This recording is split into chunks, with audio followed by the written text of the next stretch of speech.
হরে Krishna. Mayapur Nitai Gour kitchen থেকে সবাইকে স্বাগতম। আপনারা কেমন আছেন? আশা করি ভগবানের কৃপায় ভালোই আছেন। আবার চলে এসেছি আজকে একটা নতুন ভিডিও নিয়ে। আপনাদের সাথে শেয়ার করব একটা রুটির সবজি। এত সুন্দর, ভালো লাগে, যেমন হেলদি তেমনই টেস্টি হয় এই তরকারিটা। এখানে দিয়েছি আমি পেঁপে, একদম ছোট ছোট করে বানিয়েছি। দেখুন, পেঁপে বানিয়েছি, এখানে গাজর বানিয়েছি, আর এখানে বিনস আর আলু। এরকমভাবে আমি একদম সব সবজি ছোট ছোট করে বানিয়ে ধুয়ে পরিষ্কার করে নিয়েছি। তাহলে চলুন দেখে নিই সবজিটা কীভাবে বানাতে হয়। প্রথমে আমি এখানে একটা কড়াই বসিয়ে দিয়েছি,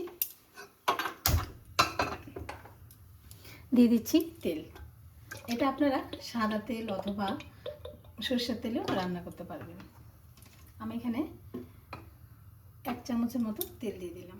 এখানে ফোড়নে দিয়ে দিচ্ছি দুটো তেজপাতা, আর দিয়ে দিচ্ছি এখানে অল্প পরিমাণে একটু জিরে, গোটা জিরে। জিরেটা একটু ভেজে নিচ্ছি।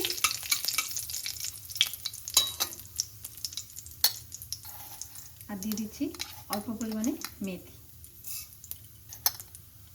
এবার আমি ভালোভাবে জিরে মেথিটা একটু ভেজে নিচ্ছি, যতক্ষণ পর্যন্ত সুন্দর একটা গন্ধ না ছাড়বে। আর এখানে দিয়ে দিচ্ছি দুটো কাঁচা লঙ্কা। লঙ্কাটা আপনারা চাইলে একটু কম বেশি করে নিতে পারবেন ঝালটা। আমি এখানে দুটো কাঁচা লঙ্কাই দিলাম। এই যে মেথিটা সুন্দর ভাজা হয়ে গেছে, যাতে করে মেথিটা না পুড়ে যায়। দিয়ে দিচ্ছি সবজি।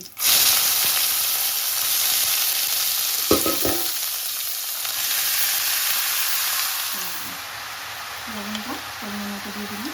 আর এখানে অল্প একটু হলুদ গুঁড়ো দিয়ে দিচ্ছি।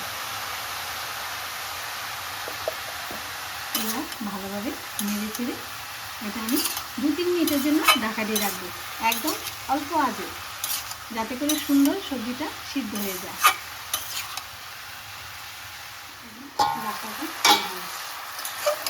এই দেখুন, একদম সবজি খুব সুন্দর মজে হয়ে গেছে, আর একটু জল এনে শুকিয়ে গেছে। সব সবজি সিদ্ধ হয়ে গেছে। এখন একটু ভাজা ভাজা করে নিচ্ছি।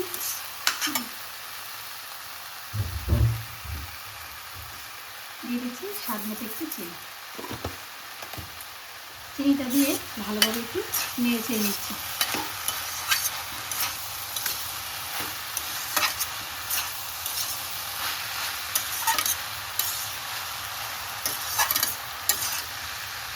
এখানে সবজিটার মতো একটু ধনে পাতা দেবো, একটু ধনে পাতা কুচিয়ে নিচ্ছি।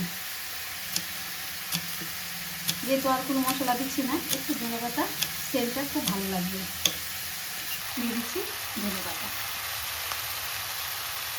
ধনে পাতা দিয়ে একটু নেড়ে চেড়ে দিলেই হয়ে যাবে আমাদের এই রুটি সবজি। এই দেখুন, একটু ভালোভাবে নেড়ে চেড়ে নিচ্ছি, একটু ভালো ভালো করে নিচ্ছি।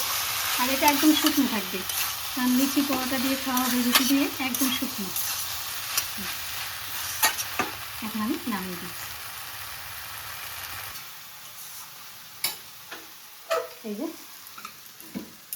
দেখুন, রেডি হয়ে গেল রুটি পরোটার সবজি। কত সুন্দর!